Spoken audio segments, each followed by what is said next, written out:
Good afternoon, church. Good afternoon. Welcome to Folkestone SDA today, and happy Sabbath. And I would like to invite you to open your Bibles at Matthew chapter 8, and we're going to read verses 23 to 26. And when he got into the boat, his disciples followed him. And behold, there arose a great storm on the sea, so that the boat was being swamped by the waves. But he was asleep. And they went and woke him, saying, "Save us, Lord, we are perishing."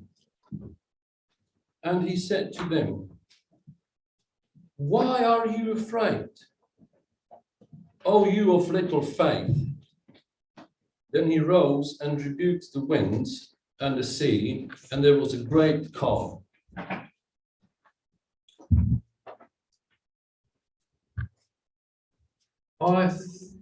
Well, first of all, I would like to ask for your understanding and say sorry before any hiccups, because it's my first time delivering God's message in English. So also the way of how the sermon, well, the whole service goes is quite different to what we're used to. So you might have noticed after going, no. But let's hope with God's help we can make it happen. Today I would like to talk about fear, living a life in fear. I'd like us together to find out what fear is, how it manifests itself, what impact it has on our lives, and why do we experience fear in the first place. According to what we just read, in this occasion, Jesus says,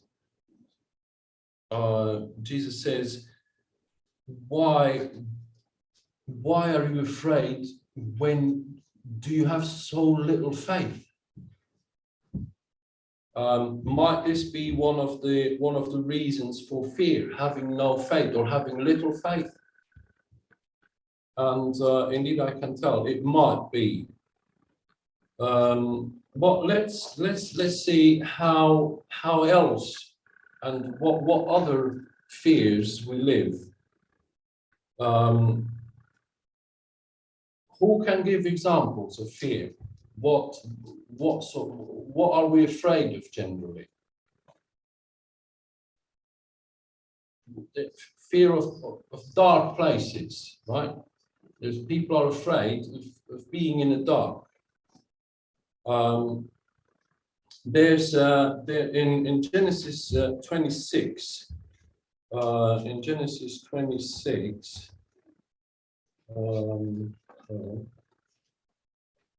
verse 7. When the men of the place asked him about his wife, he said, "She's my sister," for he feared to say my wife, thinking lest the men of the place should kill me because of Rebecca. So we go to the extent, when we're afraid, we go to the extent even to lie, just so, because we're afraid something bad might happen to us, right? What do you think? How else does fear come into our lives, or how does it manifest itself? In yours, for instance. Depend what has been fearing me. Sometimes it's a bad news, can be, or somebody can afraid in you as well. Or can it be progressive? Like when you're a child, right? Yeah. You're afraid of something, and then as you grow older, or as you realize that there wasn't really anything to be afraid of, you're no longer afraid of that thing. Yeah, it's some parts which, yeah. There's I can give you examples from my life. For instance, when I was a child, I grew up with my grandparents, and we used to grow. We were working on the field most of the times. But one of the things we grew were grapes. We had like big vineyards, and when, say, in September, October, when the grapes were ripening, we had to go and guard them. Like we had to sleep over in the field, because there were people that come and steal the grapes, right? So in one occasion there was we heard something. I would have been 12 years old, and we heard something, and Grandad said, let's go and see what's happening. And we went. We had I don't know now what's it called. Kaise. How do you say kaise in English? Apricots. Apricot tree in the vineyard, and we heard something around there. It was dark, and we approached, and Grandad said, "Look, there's the guy in the tree stealing apricots."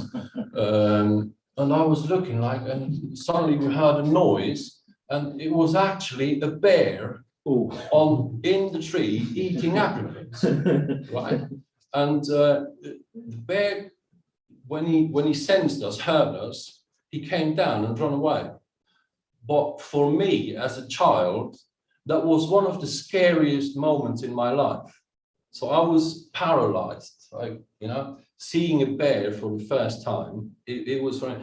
But then when I was 17, right, we had another occasion when we were out on, but this time it was out or camping. We saw a bear, and it wasn't the same thing, because you realize at some point you get over it, because back then nothing bad really happened. So fear of unknown things that you might encounter, right?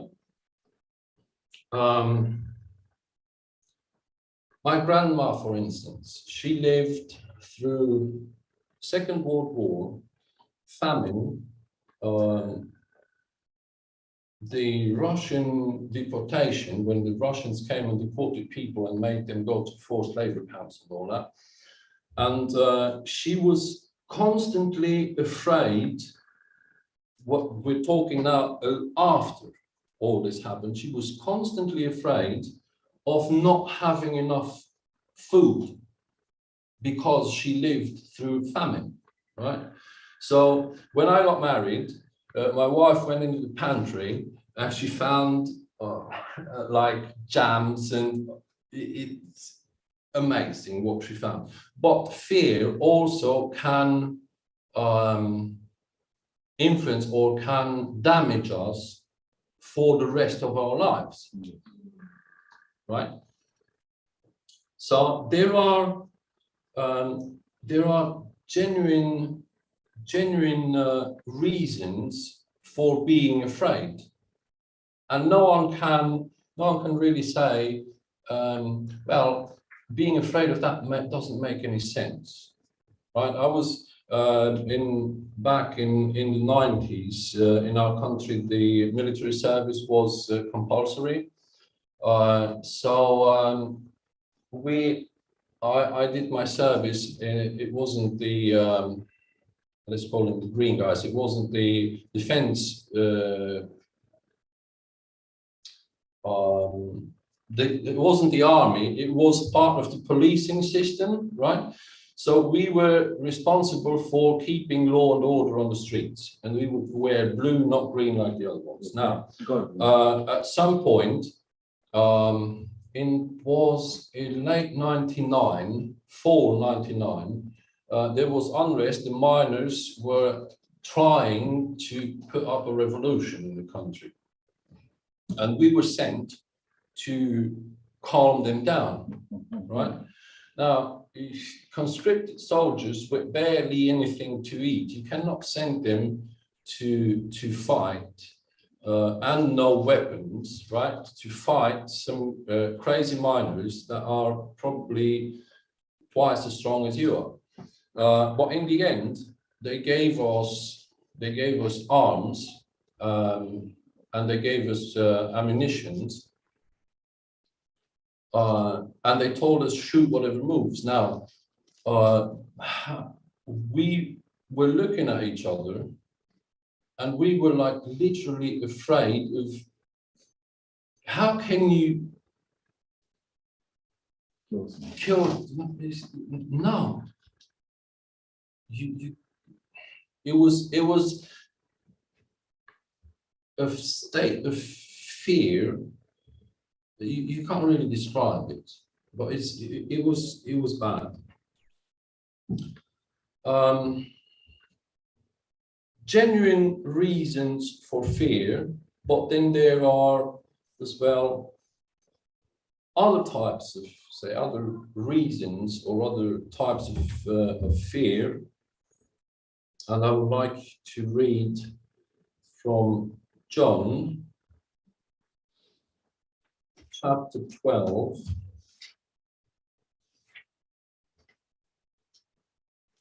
And verse 42.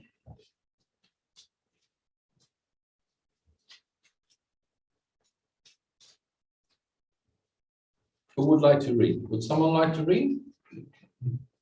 John 12, verse 42. I'm just going to, nevertheless, even among the rulers, many believed in him, but because of the Pharisees, they did not confess him, lest they should be put out of the synagogue.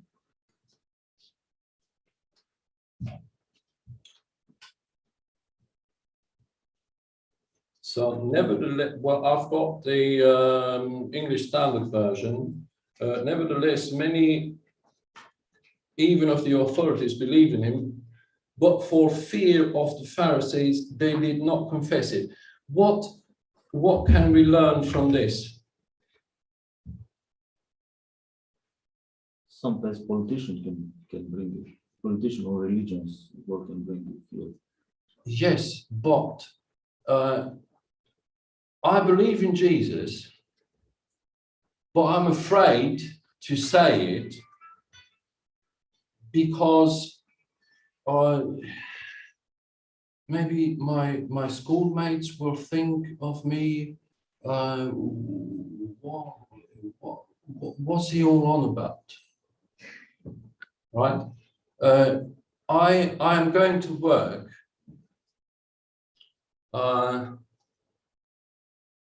My colleagues are asking me, why is your behavior as it is? Are you part of a religion? No, man, you're afraid to say it because you might be excluded. Oh, look at him. He's one of them. Why are you not wearing earrings? So I've got a thing with needles and I cannot. No, I don't wear earrings because I'm going to church. And in our church, we don't wear earrings because we are trying to be modest, because we follow Christ.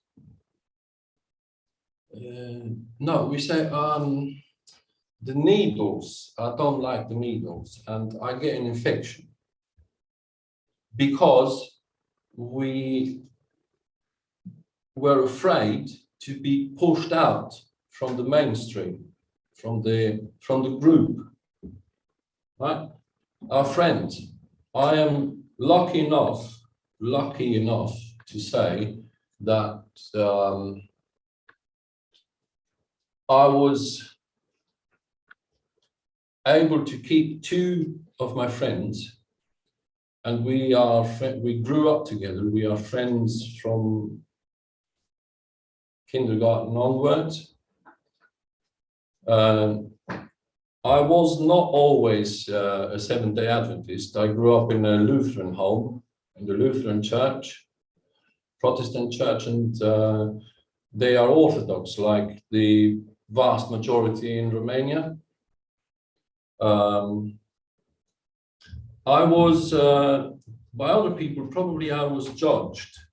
Why did I take this step? Why did I joined the Seventh-day Adventist Church? Why did I get baptized when I was already baptized once?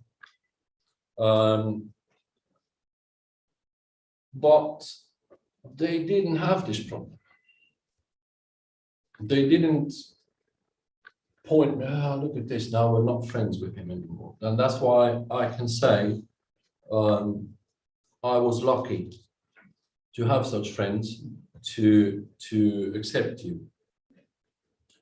But then you get these people where they are trying to take advantage of your weak spots, they see you're different, and they want to exploit this difference at the maximum. Say, fear of losing a job, for instance, right? You've got this fear of losing a job.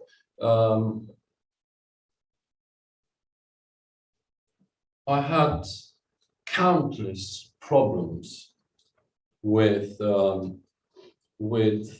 keeping the Sabbath, for instance, right? We used to live in Spain before, and there were these, in Spain I was working as an employee, and I would get the constant call, can you not come Saturday? And I explained, man, I am not working Saturday because of this and this and this and this. And they said, well, if you can't come Saturday, you might as well pack your things. And I was working on a cherry picker. Who knows what a cherry picker is? Arthur. I know. Cherry picker. So they said, well, if you cannot come on Saturday, just take your tools and go. I said, okay, no problem. Went back to the machine to take my tools, and the guy come running. It's just become one Saturday a month. No, man, I'm not coming once. I'm not coming no Saturday. When we came to the United Kingdom 10 years ago, right? I started again working in London on site, and because, well, I'm not saying my English is great, but it was a little bit better than my colleagues' English. So because the foreman couldn't come that day, he said, can you sort out this and this and this? And I said, yes, I can, no problem. So site manager called me and goes, we need all that painted and this painted and that painted, so you can tell the boys we've got to come Saturday. And I said, no, we're not coming Saturday. And he goes, well, why? Because if you don't finish that, you can already pack up and go. We're kicking you out. And I said, no, I'm not coming because I'm going to church. Well, you won't finish that, even if Jesus comes down, and literally quoting, literally, even if Jesus comes down and helps you. And I said, he might come and help me. You never know. And actually, he came and helped us, and we got it finished on Friday, and we didn't go Saturday.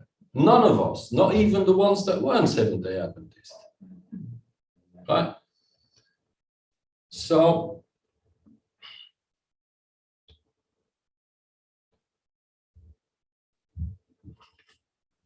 if we continue with John 12,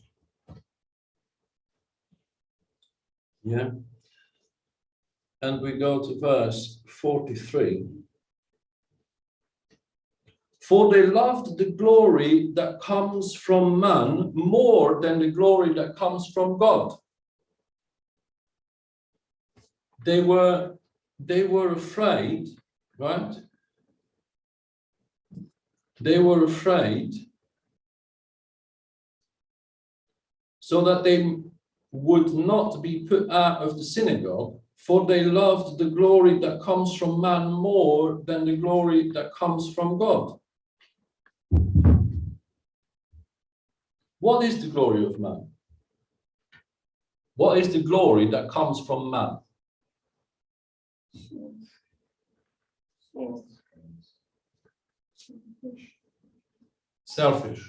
Selfishness.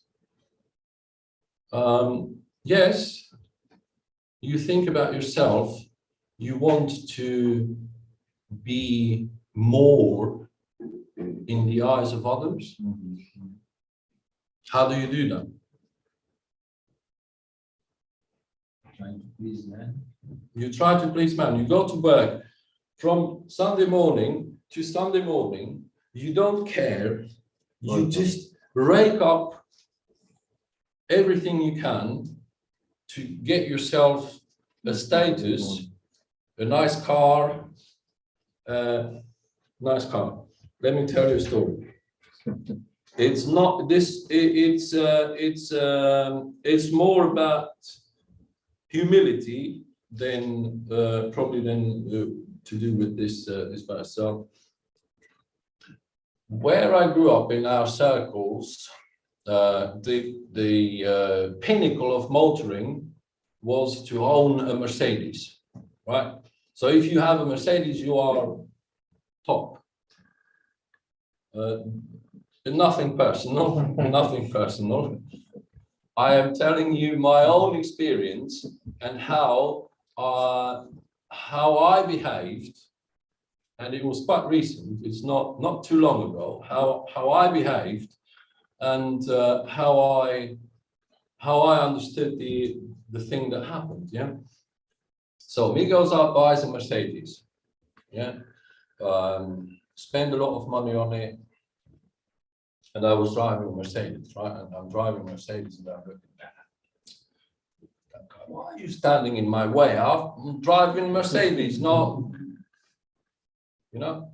And I was, now, if my dad would see me now, because my dad was an alcoholic, but he still, he kept saying the same thing. Well, if you have a Mercedes, then you are somebody. Yeah. So I'm driving around in my Mercedes, looking at everyone like they're no one. Yeah. But guess what?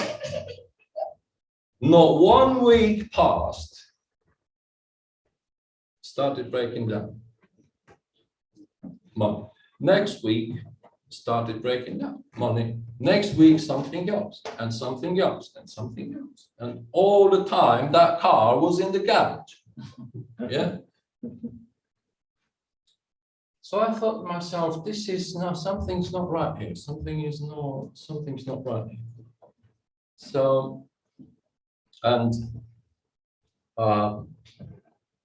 I think to myself, I'm going to fix it now, and I'm selling it. So we're talking about a span of 1.5 years, mate. I'm going to fix it and sell it. That's it. Fix it, sell it. I bought myself a little van for work for very little money, and getting out after Mercedes into that van was like you going from a car into a horse cart.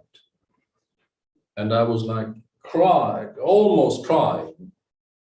Well, look at me now, look how I got from being there to now I'm here. Then I sat down and don't know, it was, this thought came into my mind. I said, this has been God teaching me, telling me, you don't have to be with your nose up here, even if you have a Mercedes.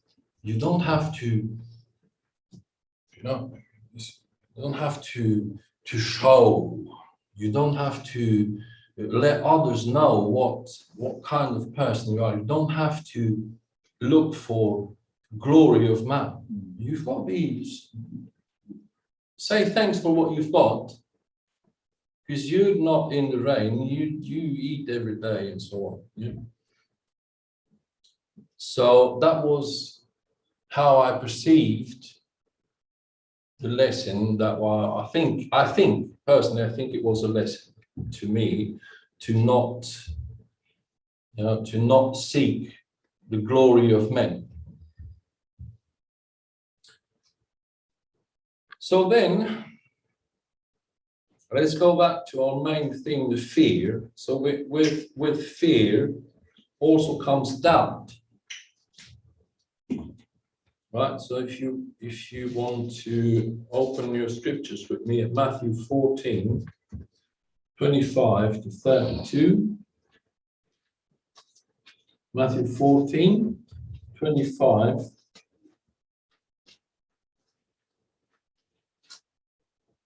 And in the fourth watch of the night, he came to them walking on the sea.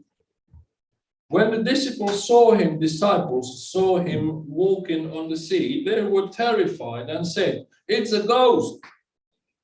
And they cried out in fear. But immediately Jesus spoke to them, saying, "Take heart, it is I, don't be afraid." Right? And if we continue reading, and Peter answered him, "Lord, if it's you, command me to come to you on the water." He said, "Come."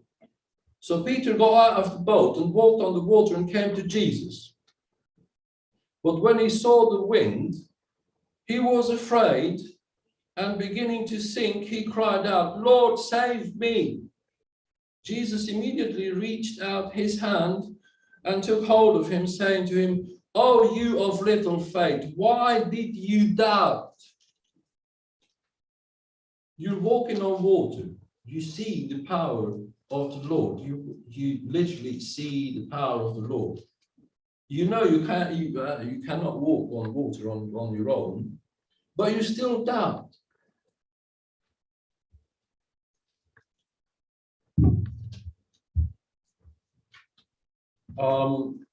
I'm not going. I've already told you one of my experiences. I will not repeat myself on it. You've got no job, or you've got a job. You've got no work. So you work as we do. We work self-employed because we weren't allowed to work as employees when we came here, and we just got stuck with it. So you've got no job, but you've got to feed your family. What do?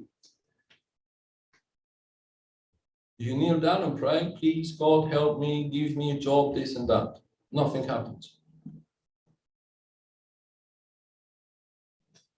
What comes into your mind? You think, what is he going to help me now or not? Is it going to happen or not? How am I going to pay the rent? How am I going to pay the bills? How am I going to do this? I've got £20. I cannot, how? And nothing happens. And that's that's that, right? So you are there praying. You know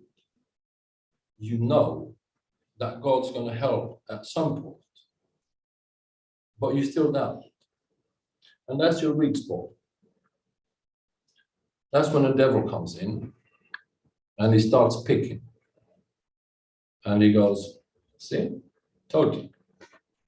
See, it doesn't work. No? See how nothing happens. So what am I going to do now? But according to my experience, God has helped me countless times. And I mean, literally, I have nothing to do today. Right? I have no work today. Well, I get up, I say, okay, I'm gonna go to work. Right? I'm gonna go to work. And you sit in the car and you drive off. And in your mind, it goes round and round. When's that phone call now going to come? Because you know it's going to come, you know, because it happened before. You know that the Lord is going to intervene, and you know that you're not going to be without work. This is a silly thing, because it applies to one situation. It can apply to countless other situations, with work, with family, with whatever issue you have, and you pray and you say, why is it now not happening now? Why does it not happen now? Why is he waiting? Why does he have to test me? Why does he have to test me? Right? The devil is very smart. He's trying. So the other week, this week past, I heard a quote. Who knows Denzel Washington? Which one? Denzel Washington, actor. Well, anyway, doesn't matter. He's quite famous. If you don't know him, it's fine. So he said it just got stuck in my mind. So he said, there is something that you must be doing wrong. That something you're committing a sin. You're doing something wrong, right? Because the devil leaves you alone. As long as there is something that you're doing wrong, not in accordance with God's will, the devil will leave you alone. Because they don't bother me, that guy, because he's fine. He's fine. He's with me. Leave him. Yeah, leave him. And that little thing can be your doubt, can be your fear of confessing, of telling. When I remember when I was soon after I was baptized, the closest church was about 30 miles from where we used to live, right? And we didn't have a car then, so we hitchhiked.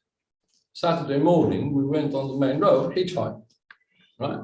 And we went to church. My grandma was home, and she had to be looked after. So in the break between after main service and the service in the afternoon, I'd hitchhike back home, feed her, do this, that, and then go back.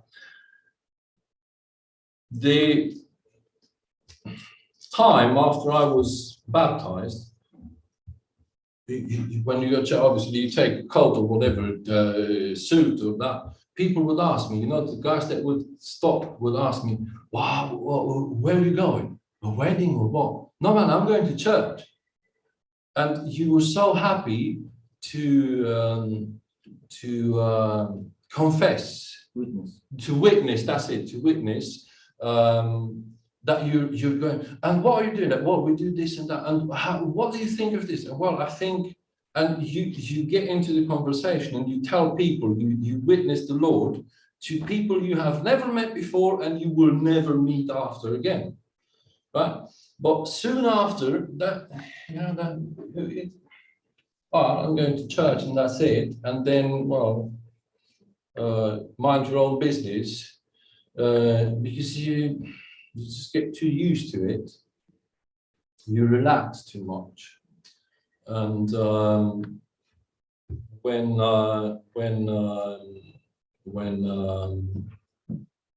we moved to Spain, then, and after that, and there was a big church, like 800 members, and there's not a lot to do for everyone, you know. So you're there, hi, social club, this and that, you relax, and this relaxation then starts pulling you away. Your doubt gets bigger, your fears get bigger, and you just drift away until you hit the rock, and then suddenly you realize this happened to me myself. You hit the rock, and then you realize how God's still there, and He's going to help, and He's helping you. Right? Let me ask you something else. Why did Peter betray Jesus 3 times? He was afraid. He was afraid. I'd like to read from Luke 22, verse 31. If I can only see Luke 22, verse 31.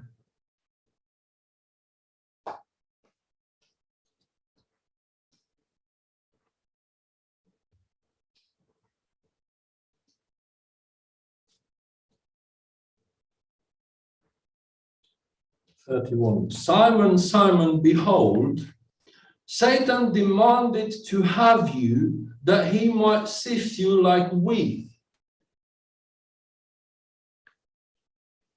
Satan, sift, you know what sift is, yeah? Czerny. Yeah. Satan demanded you. So Satan went up to the Lord and said, I want to have them because I want to see how strong they are, yeah? So Satan has to ask permission from God to tempt us, to sift us, to test us. How many of us have been tested? I think all of us have been tested. All of us have been tested. How many times did bad things happen to all of us? Yeah, and we sometimes we blame God. We just cry out, why me? Why me? Is it because we have little faith? Is it because we're afraid of something?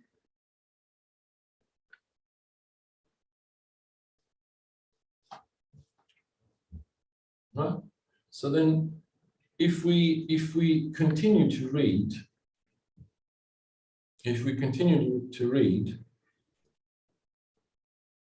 but I have prayed for you that your faith might not fail.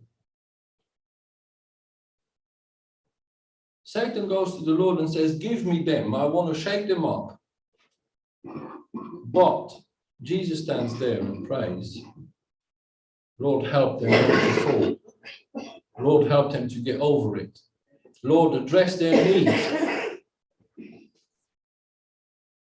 Yeah.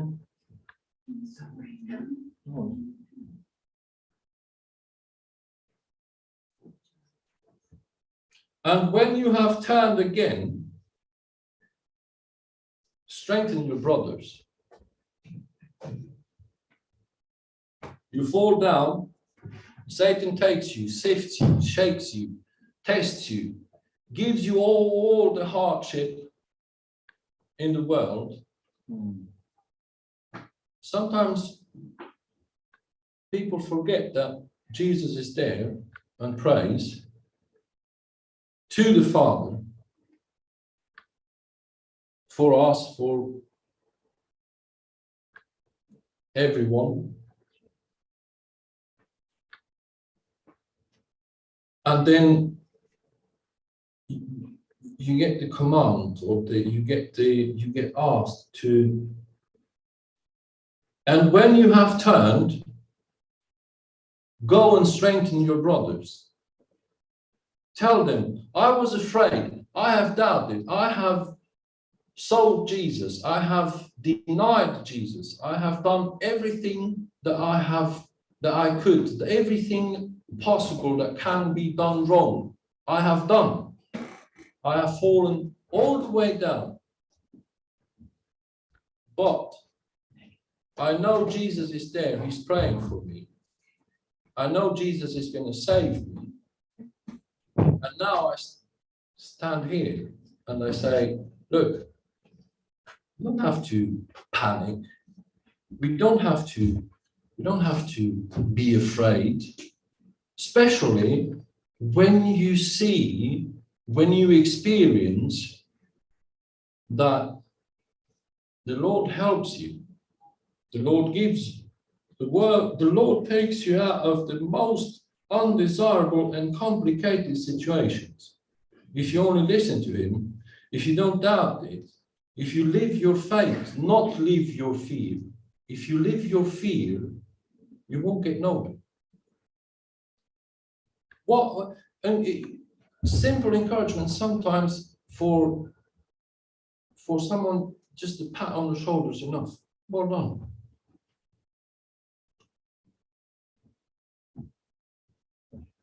No? We can only defeat our fears through trust and faith in God.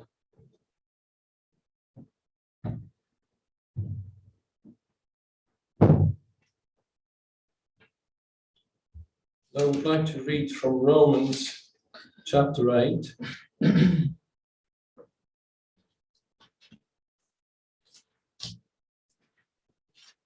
Verse 14 to 17. For all who are led by the Spirit of God are sons of God.